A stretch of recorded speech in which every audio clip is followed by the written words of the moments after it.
Hello, hello, hello. Welcome back to Black YouTube Unlocked. So I don't usually do reviews of TS Madison's Queen Supreme Court because just honestly speaking, TS Madison is not that entertaining in that element.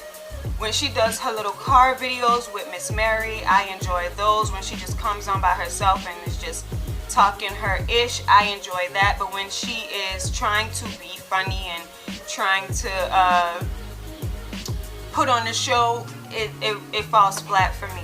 But I always review her shows when somebody that I like is on the show, like I did with Tasha K or whatever like that. So anyway, I'm sitting on my couch last night. I'm watching Netflix. I'm watching First Impressions, which was boring as hell. But my husband is overseas. I'm home alone. Nobody to talk to. I'm just, Yolanda Adams out this bitch. Alone in a room. You know what I'm saying? So I'm sitting there and I'm watching First Impressions, whatever.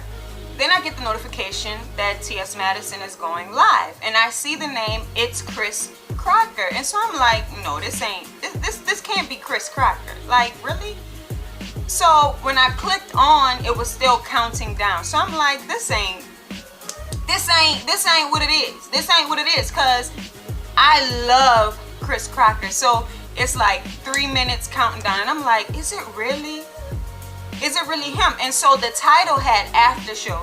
So I went to her profile and I didn't see any recent video. I didn't see the actual show. So I'm like, why does it say after show and there is no show? So I was just confused all around. But lo and behold, it was Chris Crocker. And so I was really geeked up. So I put Netflix on pause and I was, watching the show because I love Chris Crocker. Now, Chris Crocker is somebody that I consider a black ally. I consider him a black ally, and the reason why is because I've been following Chris Crocker for maybe 2 years on Instagram, and he's never on Instagram with a lot of black people as friends or anything like that. He doesn't talk about he doesn't do all of that extra shit, but he will post and he will write these long passages that are very passionate about the injustices that are going on. And people like that, I feel, are genuine. He doesn't put on this persona as being the hip person or anything like that. He's a very country boy. I love his accent. He makes videos with his grandmother. He calls her Mima. He's very inviting and relatable. When I found him, he had just broken up with his boyfriend and he was going through this depression and he had gained a lot of weight, and I didn't know him prior to him gaining weight. So he was getting all this criticism, like people were just coming at his neck telling him, you fat, you sloppy, you used to be attractive. Like, they were just coming at him. And what he did was he started making all these funny videos with him eating pizza and eating ice cream. Like, the shit was hilarious. So he turned all his criticisms on the flip side. And then when in his due time, he decided to work on his health, and he lost all the weight.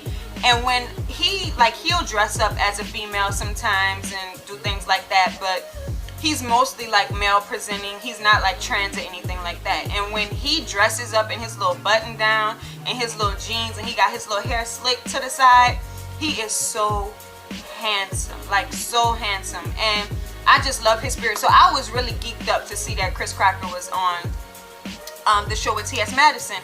So I will say that it started off a little rocky. You could tell that he was a little uncomfortable. You can tell that he didn't know where to get in, because us as black people, we loud and boisterous, and we'll take over the whole goddamn conversation. So he didn't really know where to make his little comments at or whatever. And I've always said this about T.S. Madison. It's like, when you have a guest on, I feel like you should help warm them up. You shouldn't be giving them the side eye and, just showing that you feeling some type of way because he wasn't being the Chris Crocker that we see on Instagram. But eventually he felt his rhythm, he got comfortable, and he, you know, started being himself. All the little facial expressions and the batting of the eyes, that's what he does on a regular. I don't know if people are familiar with him and if they understood the little things that he was doing, because that's what he does in his Instagram videos, are those little gestures and mouth movements and things like that. So anyway, he finally got his little rhythm, and you know, they had a good little they were a good team. I enjoyed it. Chris is kind of like a funky Dineva, like he's very silly and whatever, but he's super intelligent. So when it came time for him to chime in, he had a lot of things of substance to say. And so some of the things that they were talking about the Jussie Smollett situation, and you know, is Jussie guilty, is Jussie not guilty? Now there was this guy in the audience that was like, oh, I'm gonna support him because he's gay and he's a black man. And it's just like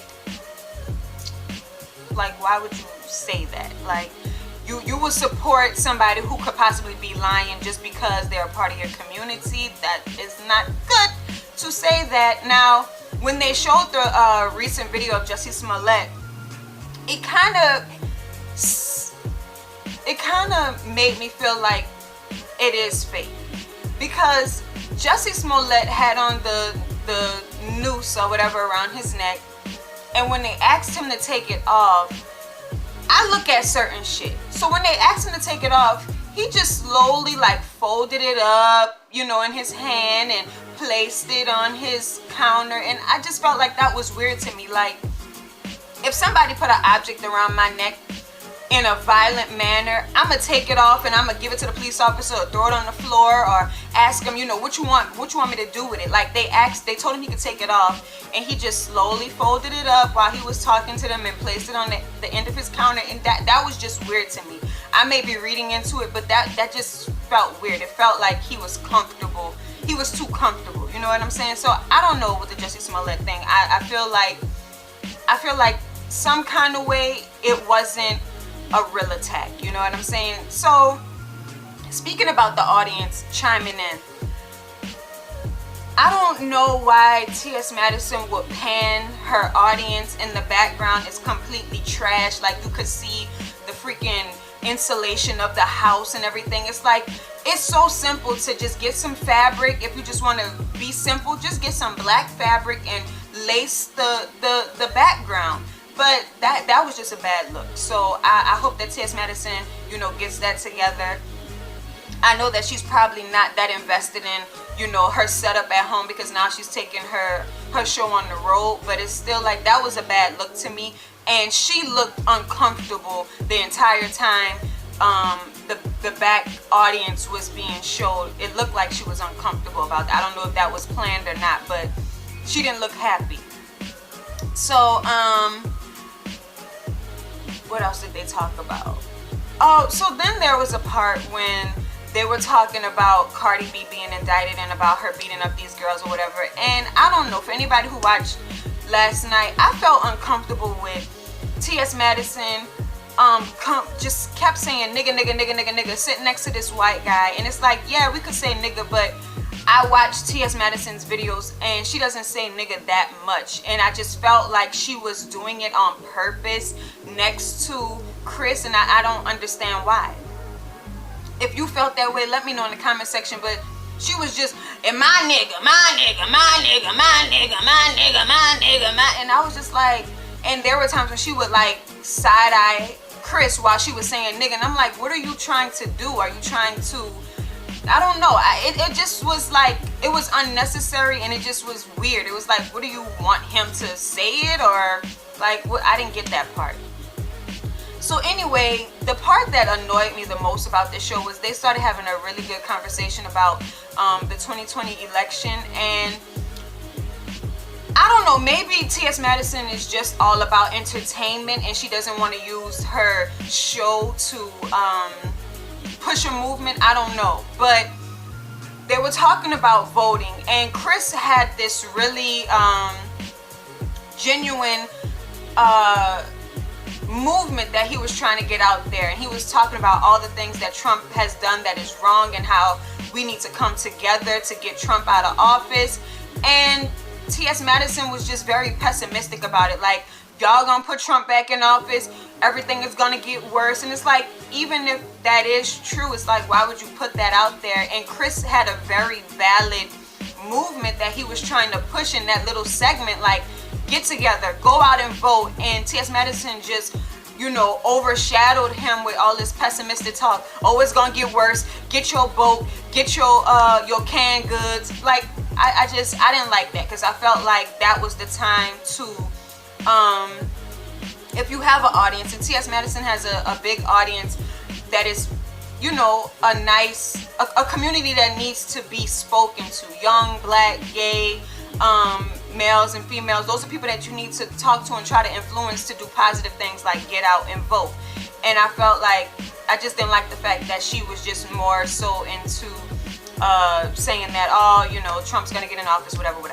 So the last thing they did is one gotta go out of Britney Spears, Pink, Lady Gaga, and Christina Aguilera. They chose Pink. I would have chosen Lady Gaga because I don't fuck with Lady Gaga like that. But they chose Pink, whatever. So it was a good enough show. I enjoyed Chris Crocker. I would like to see him on the show again. You know what I'm saying? I thought that was very surprising, but it was a pleasant surprise. So if you watched the show last night, comment down in the comment section, tell me how you feel, and I'll see you guys in my next video.